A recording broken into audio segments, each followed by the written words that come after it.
Hello everyone, we continue with the chapter 2 which we already started before our midterm practical, and in chapter 2 we started learning about the protocols and the architecture of the TCP/IP model. The last thing that we learned was the layers of the TCP/IP and the protocols which are used at each layer. So there are 5 layers of TCP/IP model, starting from the bottom. It's physical layer, then network access layer, internet layer, transport layer, and application layer. So now we are going to talk about each of these layer in detail. Physical layer is the lowermost layer of the TCP/IP model. So it covers the physical interface between computer and the network, and it is concerned with the issues like characteristics of transmission medium, nature of the signals, and a data rate. So it's the lowermost layer, and the transmission medium lies below the physical layer. The layer above the physical layer is the network access layer, or we call it as the data link layer. Now, data link layer.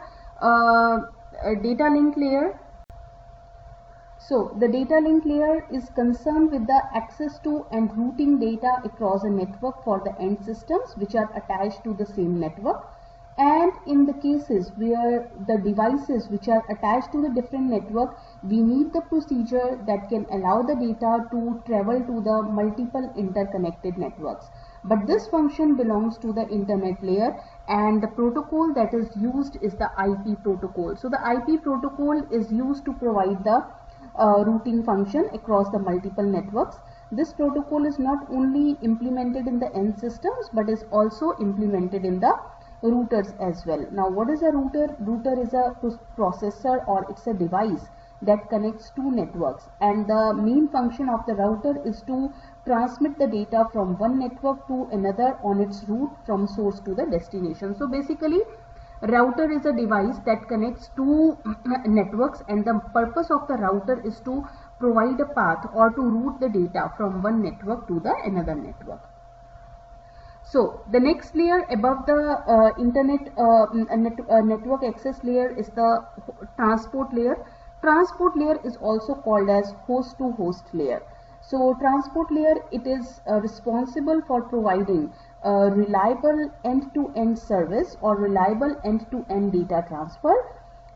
It is basically it provides an end-to-end delivery service without, or it can provide end-to-end delivery service without a reliability mechanism also. And the most common protocol is the TCP protocol, which is used as a transmission control protocol, and it's a common layer which is shared by all the applications. Then finally we have the application layer. Application layer, it contains the logic to support the various user applications, and for each different type of application such as file transfer, there is a separate protocol that is needed for using that application. Now let's talk about the operation of the TCP/IP. So this diagram actually displays the operation of the TCP/IP. Now the total communication system, it consists of the multiple networks which may consist of smaller networks which are called as sub-networks. So there may be the smaller networks. The whole network system will consist of smaller networks which are called as the sub-networks. So some sort of network access protocol such as Ethernet or Wi-Fi logic is used to connect the computer to the sub-network. So some sort of logic, for example Ethernet or something, is needed to connect your network to the sub-network. So this is a sub-network point address. This protocol enables the host to send data across the sub-network to another host, or if the destination host is on the another sub-network, then it will forward the data. So what happens, Ethernet or Wi-Fi, the sub-network actually sends the data to the system in the same network to another system in the same network. But if the system is on the another network, then we may require a router. For example, in this example, host A and host B, they are on the different networks. So we need of the router to send the data across the two different send the data across the two different networks. So router acts as a relay to move a block of data from one host through one or more routers to the another. But TCP is implemented only in the end host systems. If you see in the router, we have only IP layer. There is no transport layer. TCP is only implemented in the end-to-end host systems. It keeps track of blocks of data to assure that all are delivered reliably and to the correct application also. So if you see over here, in the router which is connecting the two networks, we have the physical layer, we have the data link layer, and we have the internet layer. But there is no transport layer. Transport layer is only implemented in the host systems. TCP/IP address requirements. Now two levels of addressing are needed. We have already discussed this in the previous slides also. So each host on a subnetwork must have its own unique global internet address. Now this internet address is called as the IP address of the system. Every system has a unique global internet address which is called as the IP address of the system.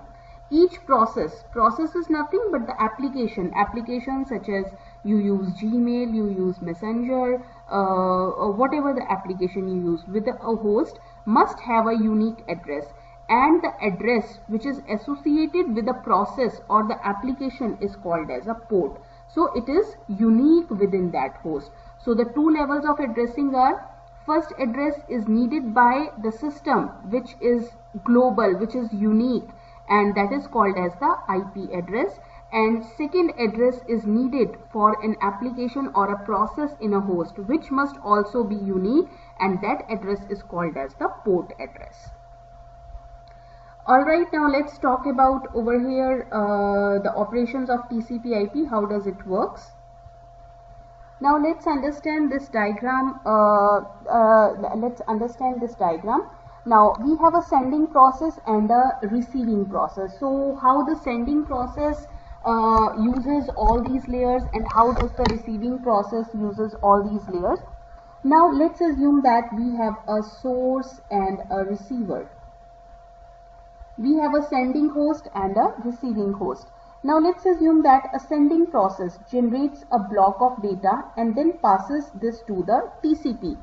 So sending process can use any application, for example Gmail, for example any other type of application. It generates a block of data, and now what it will do, it will pass to the transport layer, or it will pass to the TCP. Now what this TCP will do, TCP will break this message what the user has sent.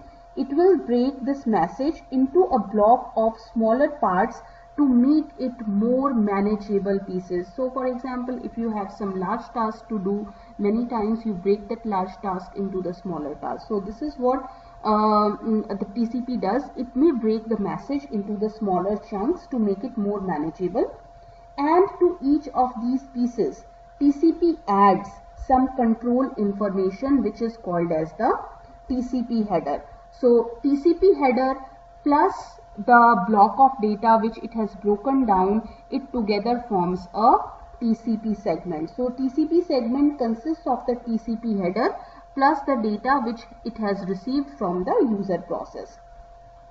Now the control information is used by the TCP of the receiving host. Now what this TCP header, what does it contains? It contains some control information. Now this control information will be used by the receiving host when it receives this message from the source host. So this TCP header is used by the receiver. For example, now what is included in this TCP header?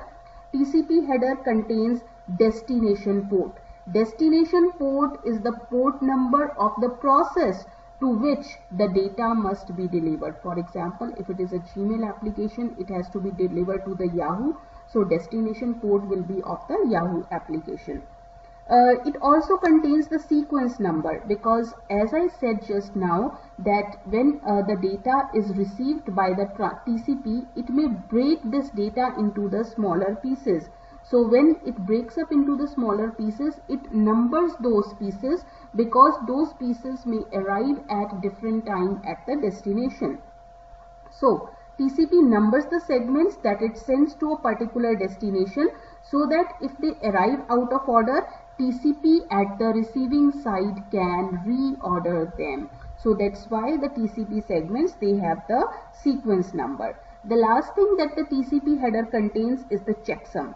So the sending TCP, it includes a function so as to check whether the data that user has sent, I have received it correctly or not. So that checksum calculates some value and compares the result with the incoming code. So if they match, that means the data has been received correctly. Otherwise, data has some error and the receiving host will not accept that data. Now that was all about the TCP layer. After TCP, this segment is handed over to the IP with all the instructions to transmitting it to the receiving host. For example, we have a source A. Let's name it as source A and it's B. So it hands over to the IP layer now with all the instructions which it needs to transmit it to the receiver B. Now these segments must be transmitted across one or more segments, a subnetwork, which contains routers and other devices which can be relayed through one or more intermediate routers, and it requires the use of the control information. So what this IP layer does, it adds some information, some control information of its own to the information that it has received from the TCP, and that is called as the IP header. So IP when it adds the IP header, it forms the IP datagram. So an example of information that is added to the IP header is the IP address of the source and the IP address of the destination. Finally, after IP datagram is done, each IP datagram is presented to the network access layer for transmitting across the subnetwork in its journey. Now the network access layer, it adds its own header now. So if you see, originally this was the size of data. When we started delivering it to the lower layers, the size of data has become larger. Why? Because each layer adds its own control information. So the network access appends its own header. Now it can create a packet or create a frame. So the packet created or the block of the message created at the transport layer is called as segment. At the network at the IP layer, it is called as IP datagram, and at the network layer, it is called as the packet or a frame. Now this packet is transmitted across a subnetwork which consists of the router. The packet header contains the information that subnetwork will need to transfer the data across the subnetwork. Now when this packet arrives at some router in between over here, let's name the router as J. The packet header is stripped off. So first of all, this header will be stripped off. It will be sent to the IP layer on the router. Now it will check, the IP header will be checked on the basis of the destination address in the IP header. Now the router will direct this datagram out from this subnetwork to another network. So again, to do this, again datagram will add some IP header information and pass it to the network layer protocol. So when the data is received at the host, which is at the receiver at the B, the reverse process occurs. At each layer, the corresponding header is removed and remainder is passed. So when B receives this data, so what will happen? B will receive this whole frame or what is called as the packet. When B receives it, it will remove this network header and pass this frame to the IP datagram. So when IP layer receives it, it will remove this IP header and it will pass this as a TCP segment to the TCP layer or the transport layer. This TCP layer, it will remove this TCP header and pass the user data to the application layer. So at the receiving process, the reverse of the process what has occurred at the sender side, the reverse of that process occurs at the receiving side. Now at the transport layer we have two important protocols. One is TCP and another one is the UDP. TCP is the transport layer protocol for most of the applications. Most of the applications they use TCP. TCP provides a reliable connection transfer between the application, and TCP segment is the basic protocol unit. So basic protocol unit, if we are using a TCP protocol, it is called as segment. TCP tracks segments between the host for duration of each connection. Now let's talk about TCP header. What is the size and what are the options? First of all, let's talk about what are the fields. Then I will explain what is the size of the TCP header, how do we measure it. First field is source port, followed by destination port. Then it has sequence number, acknowledgement number, head length, reserved, flags, window, checksum, urgent pointer. So these are all the fields which are included in the TCP header. So this is what a TCP header includes. Now what is the size of the TCP header? So if you see over here 0 to 16 up to 31. So that means 0 to 16 means 1 byte, 2 bytes, because 1 byte is 8 bits and 2 bytes are 16 bits. And 31 up to 31, that means it's a 4 bytes. Alright. Now first is the source port number. So what is the size of the source port number? Source port number spans from bit 0 to 16. That means it's 2 bytes. It's 2 bytes. It's not 2 bits. Destination port number spans from 16 to 31. Again, that means it's 2 bytes. 16 to 31, it is 16 bits, or we call it as 2 bytes. Sequence number spans from 0 to 31 bits. That means it's 4 bytes. 0 to 31, it's 4 bytes. So 4 bytes, because 1 byte is equals to 8 bits. Acknowledgement number, the size is also the same, 0 to 31. So it's again 4 bytes. Now if we see header length is just up to here, 4 bits. So it's just 4 bits, and reserved is also 4 bits. So both these options, they take only 1 byte, because 8 bits is 1 byte. 0 to 8 is 1 byte. Now flags, it's from 8 to 16. Again it takes 1 byte. So flags also takes 1 byte. Now window option, it's from 16 to 31. So it takes 2 bytes. Last two fields are checksum, which includes some error calculation information. It is again from 0 to 16. So it is 2 bytes. And then urgent pointer from 16 to 31, it's again 2 bytes. Option plus padding, it includes user information. TCP header is up to this urgent pointer. So the size of the TCP header is 20 octets, or we call it as 20 bytes. Let's check it. 2 plus 2 is 4.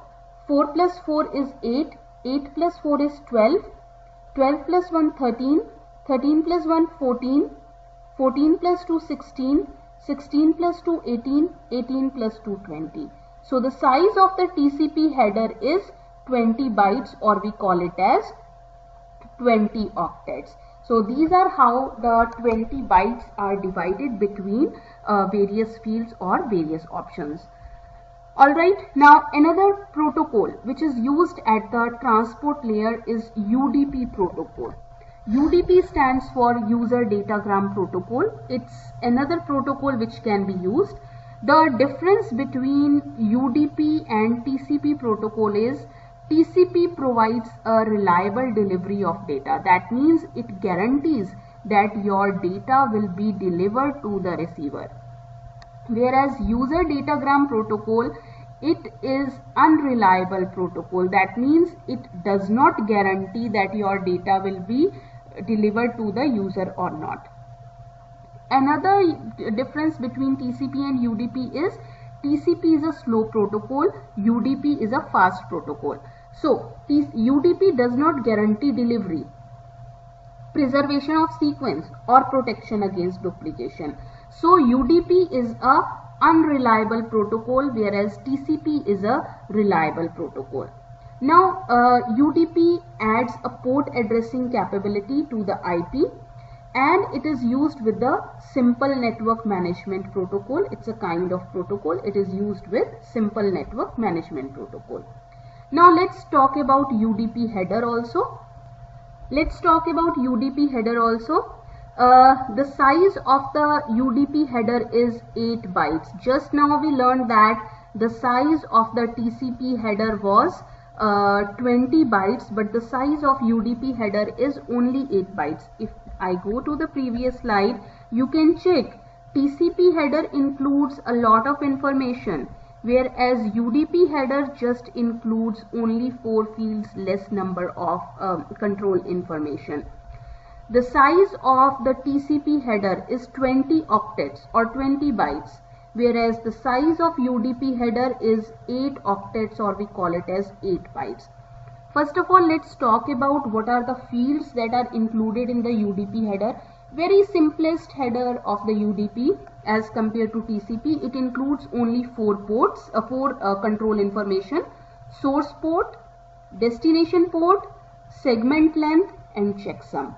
All these 4 options or all these 4 information, they are of 2 bytes each.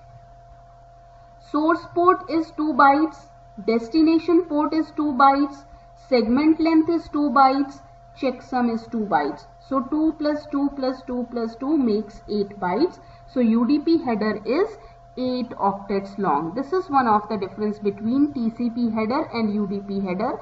And the main difference between TCP and UDP protocol is TCP is a reliable protocol, whereas UDP is a unreliable protocol.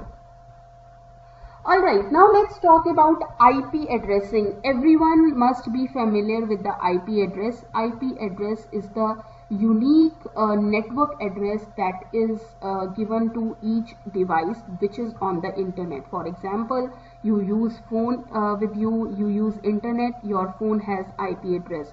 You use laptops, your laptop has IP address. You use iPads, if it is used on a network, it has an IP address. So any type of machine, if it is used on a network, it has a unique network address.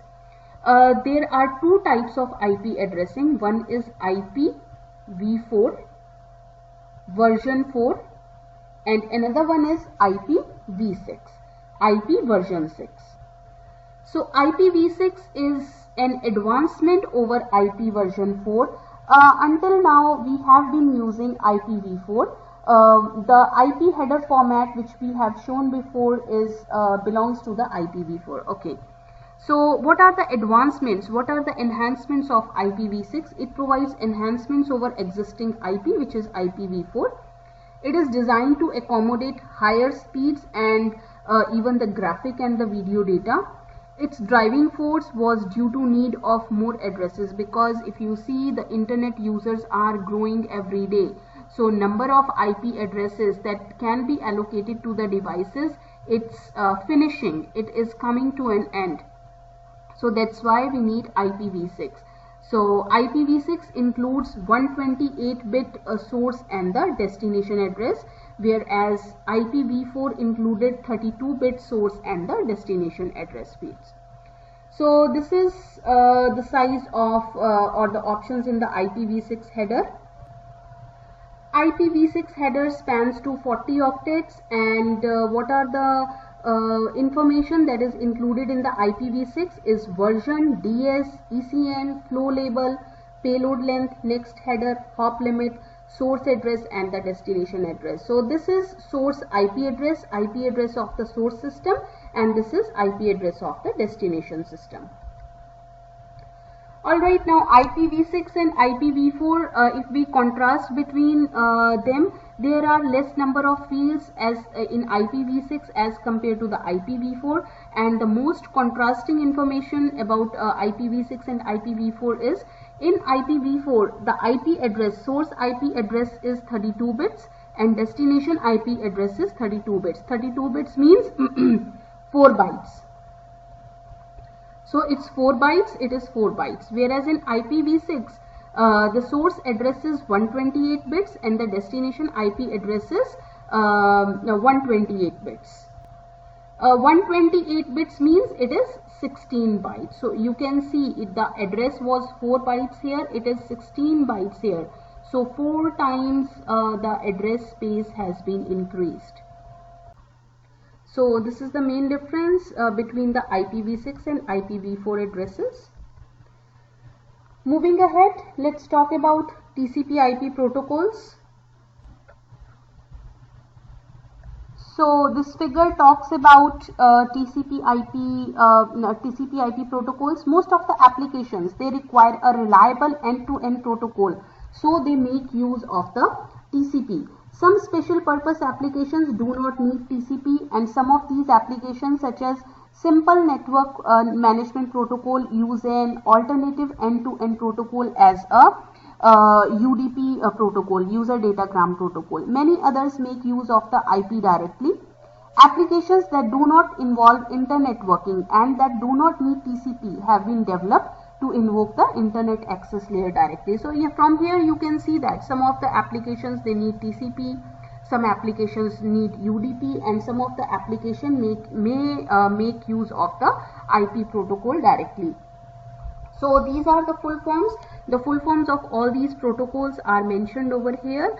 BGP stands for Border Gateway Protocol, File Transfer Protocol, Hypertext Transfer Protocol, which is used in your www World Wide Web. SMTP, Simple Mail Transfer Protocol, which is used for the email, Telnet and SNMP. ICMP stands for Internet Control Message Protocol. This is for Group Management Protocol, and these protocols are used for the routing. Now let's talk about internet applications, applications that include on top of TCP. What are they? So a number of applications have been standardized that can operate on the top of TCP, and we are going to discuss about only 3 applications: FTP, SMTP and SSH. Now what is the full form? FTP stands for File Transfer Protocol, SMTP stands for Simple Mail Transfer Protocol, and SSH stands for Secure Shell. So we are going to discuss these 3 applications. First of all, let's talk about FTP. So FTP protocol is used to send files from one system to another by giving a command. Both types of files, text and binary files, can be sent, and this protocol also provides the features for controlling the user access. So if a user want to engage a file, want to use a FTP, it sets up a TCP connection to the target system for the exchange of the control messages. Now for setting up the TCP connection, it asks the user ID and password, which allows the user to specify the file and the file actions desired. Once the file transfer is approved, another TCP connection is set up for the data transfer, and the file is transferred over the data connection. The next protocol is the Simple Mail Transfer Protocol, which we all use. It basically provides email transport facility, electronic mail transport facility. So with the email, SMTP protocol is used. It provides a mechanism for transferring the message among separate systems. Features of SMTP, they include mailing list. You have mailing list, you can create a mailing list. You can have a return receipt, or you can have a forwarding. SMTP does not specify the way in which message has to be created. Some local editing or electronic email editors can be required, and once the message is created, SMTP will accept the message and it will make the use of TCP to send it to the SMTP module. The last is the SSH, which is the Secure Shell Protocol. It provides a secure remote login capability, so which will enable a terminal or a personal computer to log into a remote computer and function as if directly connected to the computer. Sometimes you have, like, I don't know how many of you have experienced, like if you have encountered a problem in your laptop and you just file a complaint, for example on Dell or HP, what they do, sitting at their site, maybe in their office, maybe in their US or UK, they can log into your system and check what is wrong with your system. So for this type of application, Secure Shell Protocol is used, which helps in the remote login, and it works like as if the person is directly connected to my computer. SSH Secure Shell also supports file transfer between the local host and the remote server, and it also enables the user and the remote server to verify each other whether they are the correct persons or the correct or the authentic hosts or not. Alright, now the next topic is something, a very advanced topic, which is multimedia terminology, and I'm sure many of you will be familiar with this. With the increasing availability of the broadband access to the internet, there is more increased interest in the web-based and the internet-based multimedia application. So what does multimedia application means? Multimedia applications are rather used loosely in the literature and in the commercial publication. So let's just discuss what does multimedia means. Multimedia means human-computer interaction which involves text, graphics, voice and video. It also refers to the storage devices that are used to store the multimedia content. So multi means many, media means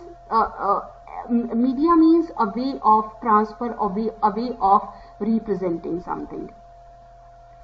Alright, so let's just discuss these terminology. Multimedia actually refers to 4 distinct types of media: text, audio, graphics and video. So what is audio? Audio generally encompasses sounds that are produced by human, telephones and related voice communication. Image supports the communication of individual pictures, charts and drawing. Then video carries a sequence of pictures in time, and text is the information that can be entered with the help of a keyboard and is directly readable and printable. So these are the 4 distinct types of the terms which are related to the multimedia. So let's talk about multimedia application. Internet has been dominated by information retrieval applications such as email, file transfer, web interface, and we have been using many multimedia applications that involve massive amount of data. So let's talk about some examples of the multimedia application. Multimedia information system. So some of the applications or multimedia application domains, I should say, these are listed below. First one is the multimedia information systems. So multimedia can be used in the information system. So these applications, they present the information using the multimedia. For example, it can be a database, it can be an information kiosk, it can be a hypertext, it can be an electronic book, it can be any expert system. Then we have multimedia communication system. So these applications, they use or support collaborative work such as video conferencing, which has become in this pandemic a very popular tool. So it can be any computer supported collaborative work, video conferencing, streaming media, multimedia teleservices. Next is multimedia entertainment systems. So these applications include computer and network games and other form of audiovisual entertainment. For example, 3D computer games, multiplayer games, infotainment and other interactive productions. Multimedia business systems. These applications include business-oriented multimedia presentation. For example, it can be video, it can be brochures, it can be online shopping. So these are the examples. The last one is the multimedia educational system. These applications include electronic books with a multimedia component, simulation, modeling applets, and other teaching support systems which are required for the distance learning. Okay, so now, although in the beginning or traditionally the multimedia was thought of simultaneously use of multiple media, that means using many types of media, it has also come to refer to applications that require real-time processing of data. So VoIP, voice over IP, streaming audio is also considered as the multimedia application type. Alright, what are the domains? The domains of the multimedia are information management, entertainment, telecommunication, information publishing and delivery. So example is for the information management is the databases or the hypermedia. For entertainment are computer games, digital video, audio, MP3. For telecommunication it can be video conferencing, shared workspaces, virtual communities. For information publishing is online training, electronic books and streaming media, and many other examples. Now the traffic on the multimedia on a network, it can be divided into two broad categories. One is the elastic traffic and another one is the inelastic traffic. Elastic traffic, it can adjust to delay and throughput, and it can change across the internet. So it's a traditional data style TCP/IP traffic. Inelastic traffic, it cannot easily adapt to the changes in delay and throughput. An example is the real-time traffic such as voice and video. For example, you might have seen, for example, when you are watching a video on a YouTube, sometimes it happens if your internet speed is slow, you have seen a part of the video and then you need to wait for some time. Why? Because the packets have not yet received. So because of the delay, the packets or the data has not yet been received by the system. So this is an example of the inelastic traffic because it cannot adapt to the delay in sending of the packet, and this is an example of the real-time traffic. Alright, so talking about multimedia technologies. So multimedia technologies, some of the technologies that are relevant to support the multimedia applications, they are given over here. These are some of the technologies which are relevant to support the multimedia. They are given over here. We can see from here a wide range of technologies are involved. But the lowest four items, they are beyond the scope of the book, and the other items, they are just a partial item. So we are going just to discuss on compression, communication networking, protocols and quality of services. These are the more relevant applications. So compression means digitized video to a much lesser extent. It can generate a large amount of traffic. So we need a streaming application which can be delivered to many users and it can magnify the traffic. Also it has been developed for producing significant savings through compression, and the most notable standards for the still images is the JPG, and for the video is MPG. You might have been using these. Communication network, the broad category refers to the transmission and networking technology, for example ATM, SONET, which can support large volume of the multimedia traffic. Protocols, a number of protocols are also used. One example is the RTP protocol, which is the real-time transport protocol, and which is designed to support the inelastic traffic, and RTP uses buffering and discarding strategies also. The last one is the quality of service. The internet and its underlying local area and wide area network must include quality of service to provide the quality at different levels and to the different types of application. Quality of service is definitely needed, and it can deal with the priority like delay constraints, delay variability, and other similar type of the requirements. So we have finished with this chapter. Let's just summarize it, what we have done it. We have learned what are the need and the key elements for the protocol architecture. We have discussed in detail the TCP/IP protocol architecture, and then we have talked about the traditional and multimedia application needs. So this completes the chapter 2, and thank you so much.